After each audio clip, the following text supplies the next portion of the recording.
First time we are live, so I have to behave. I don't know what that means exactly, but 2K people watching. Right? Yeah. Okay. Two viewers. So, did anyone got my audio chazara? Okay, went out. Okay, fine. Much appreciated. Okay. Fine. I'm gonna chazar it again because the whole. I explained to my brother. Just want to say, my brother's came a second for a very long time. He said you have to get into what it's supposed to be. Don't try. It's chazara, it's clarity, and get into that, and that's what it is.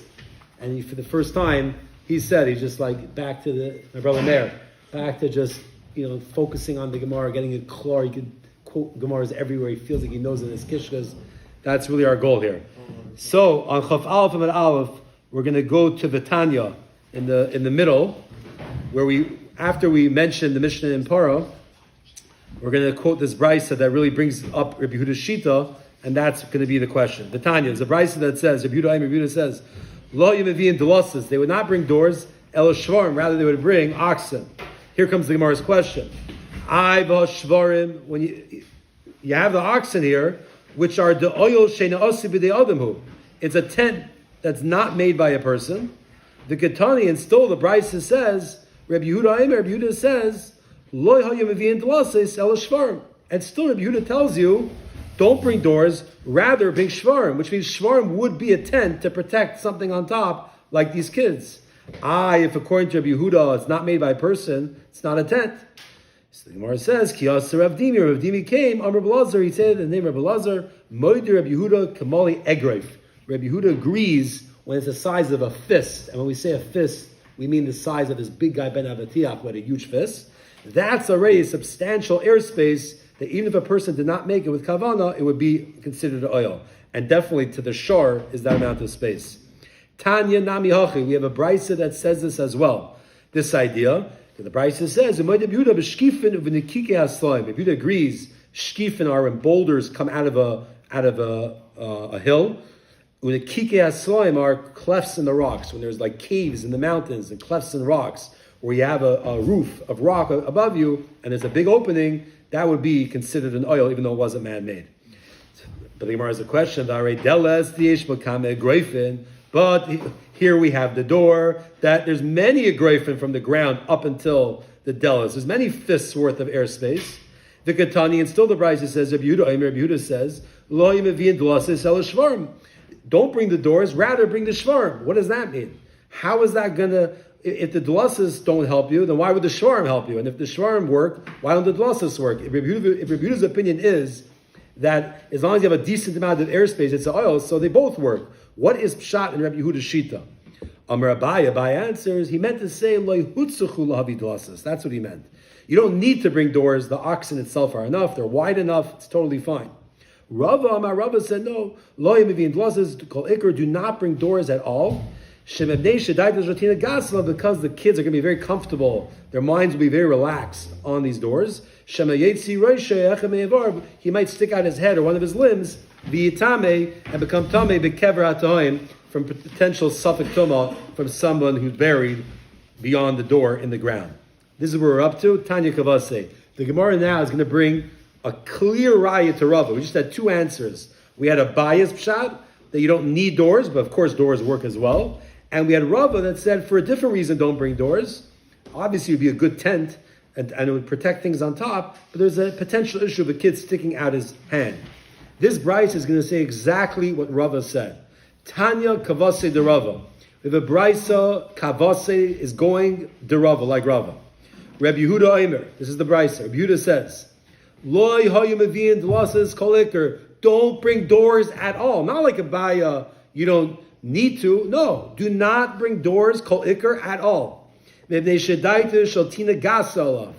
the mind of the kid is going to be comfortable, relaxed on it. Therefore, he might stick out his head or one of his limbs beyond the door. And become tame with the unknown kever potentially in the ground below. Ella, rather, what should you do? Mivin shvarim hamitzrim. A little more detail now. Earlier we just said the idea of bringing a shar. Now the brayz is giving a little bit more detail. Bring oxen hamitzrim from Mitzrayim. Egyptian oxen. Why Egyptian oxen? Shekreisei se'ed rechavas. They are very wide stomachs. They're big, wide oxen. The hatinoik is yoshvin al gabein. The kids sit on top of them.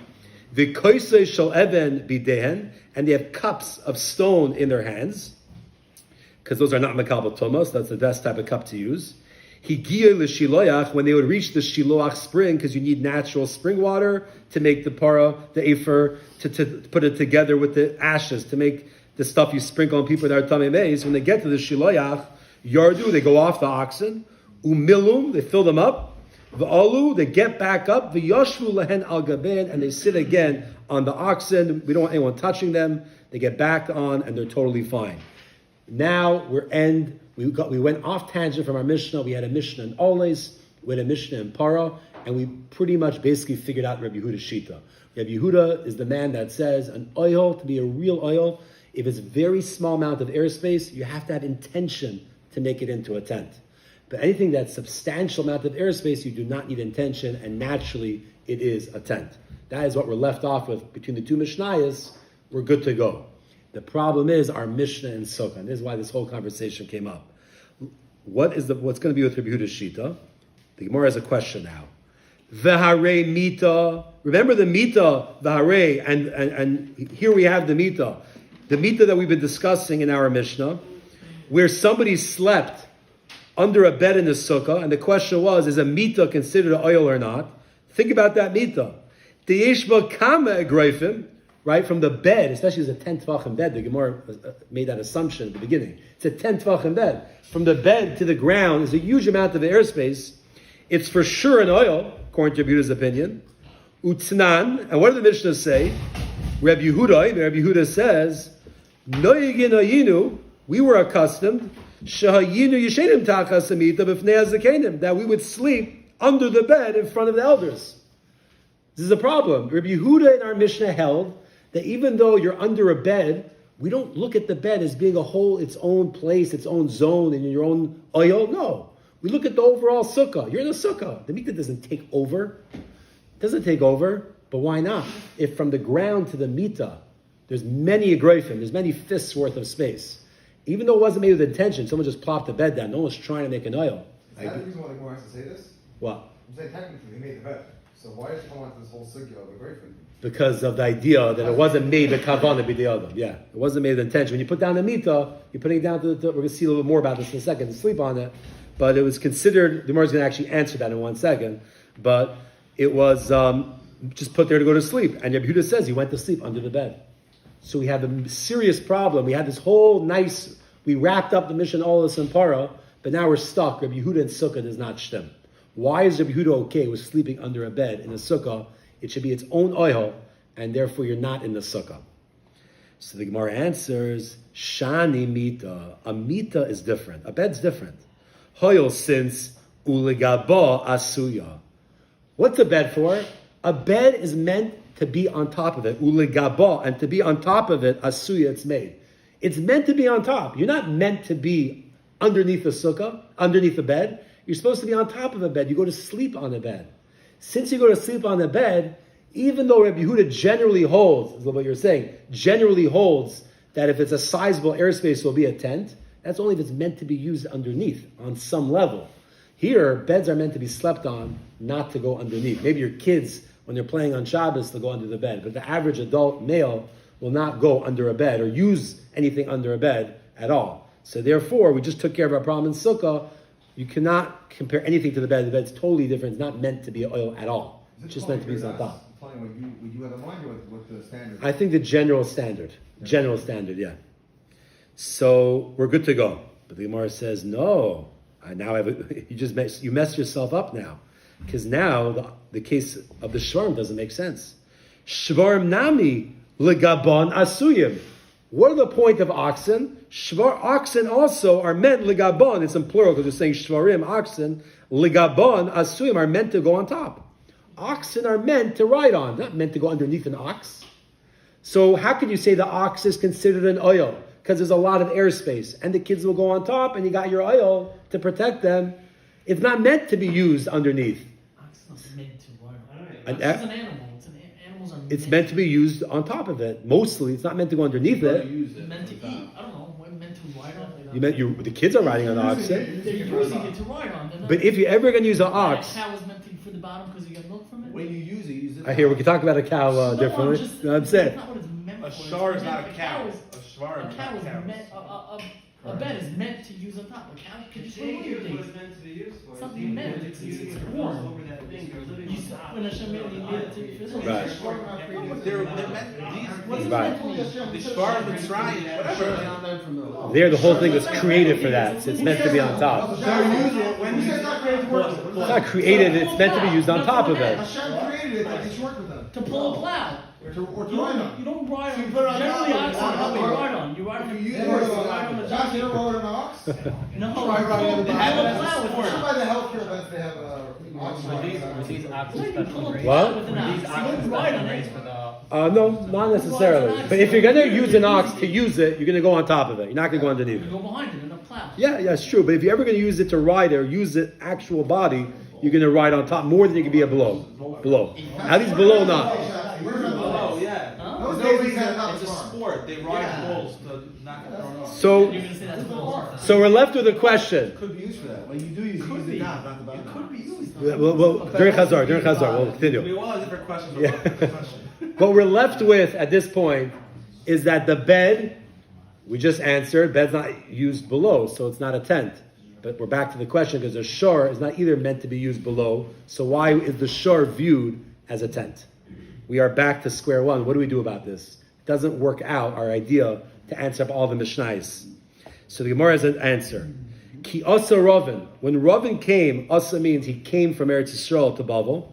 Rabbi Elazar, he said in the name of Rabbi Elazar. Rabbi Elazar helped us out last time. He's going to help us out again here. And he says, and Shabsi, you're going to be pumped about this, so that you're going to, I think you'll get excited. Shani Shvarim. Oxen are different. Why are they different?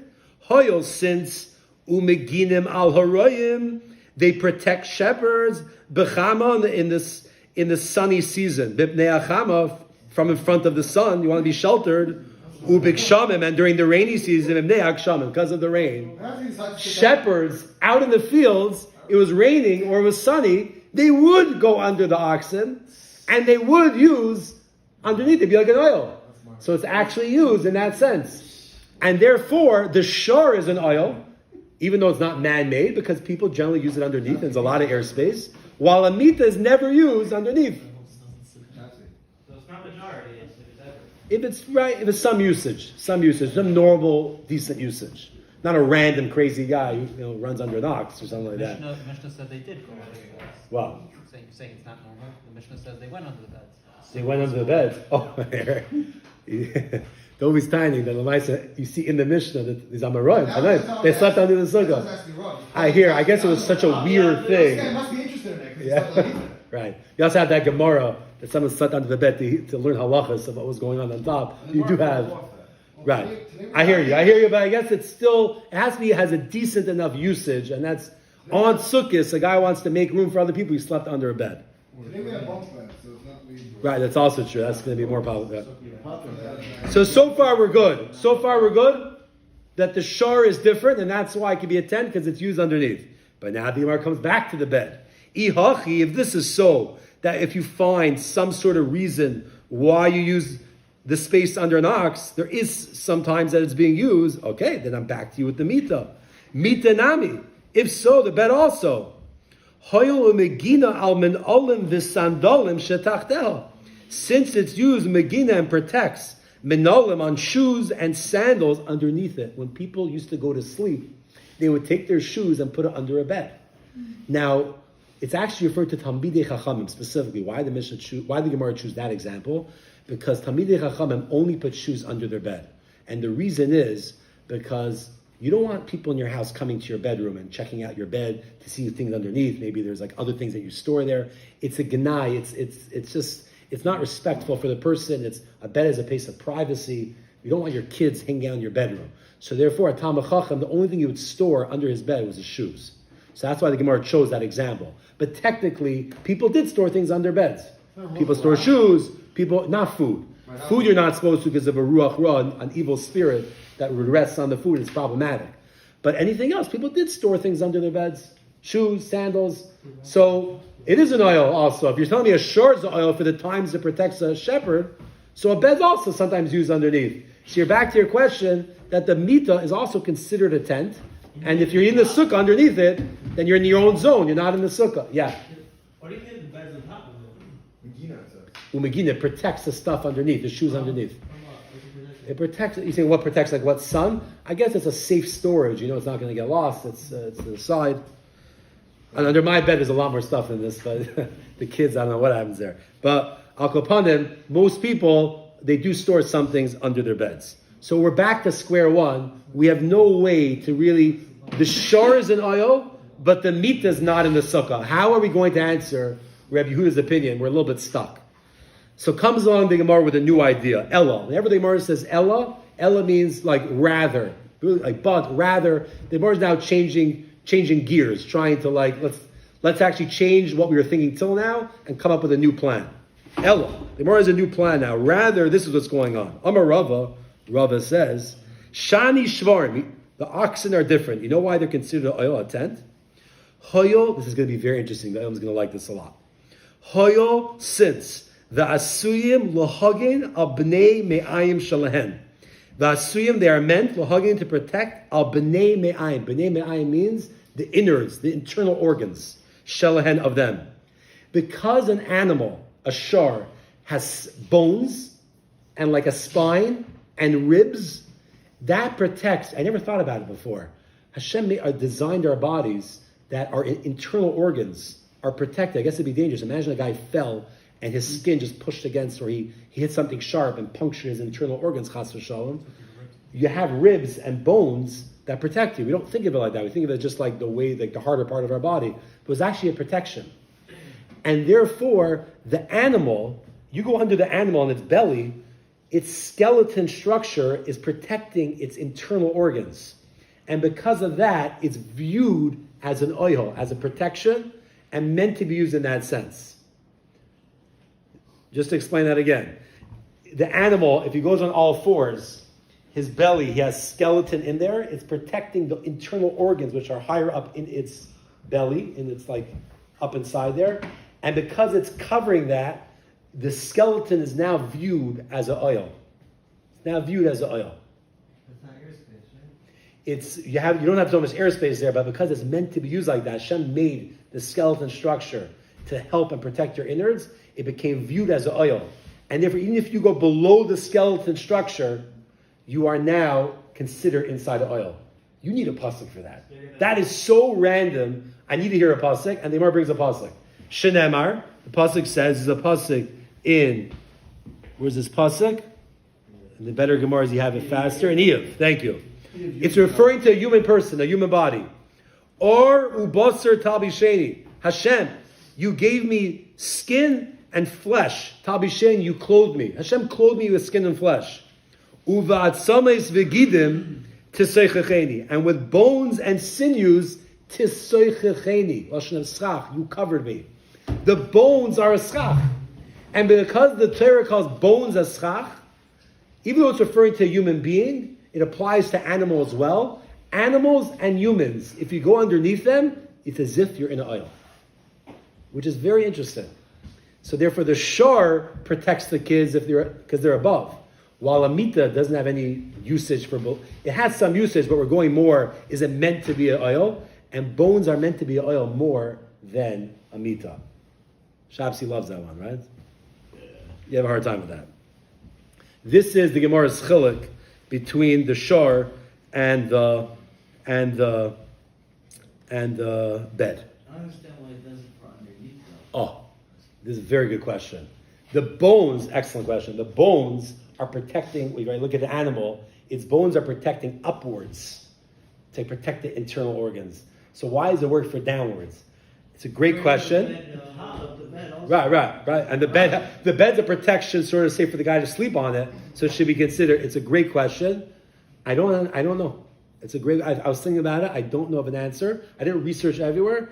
I think it's a great question. Why do you view the bones if it's really protecting above? And I'm sure could be someone asked. I just didn't look around enough. I guess once you call it official schach, so if you go below it, then it helps you. No, so. Doesn't Rashi say the gag of the, I don't know if Rashi, Yeah. the gag of the shadra is making a lane. That means that the top of its back is being making on what's underneath it. Right. So It- Rashi sounds like so- gag of shadra, Yeah. which means his spine, which is above his stomach, is making on the name iron. You're saying because it also covers from the back. The top It's of both. it Maybe is it's, you also- say it's a little bit on top, a little bit on the bottom. Yeah, if you would get smashed in the back and you would have a stomach right there, you would get right the result. But then it's covered with bones underneath. Correct. But So, Rashi- so there's Rashi like says- bone, there's bone, and there's like innards underneath. So this is protecting up, that's protecting down, But there is a protection above, it's protecting underneath. protects underneath it. So Shmuel David's answering, it's a good answer. I don't know if you follow Rashi. Right. It's a good answer that the spine is actually above, and even though there's bones below, I guess because more on top you have it, so therefore it helps. Like having a box or the bed has Right, a it's- blanket on top of it. Right, if the bed's a box. Right. It's a good question. I was thinking about it today also. But at the end of the day, that is the difference, and we'll stop over here.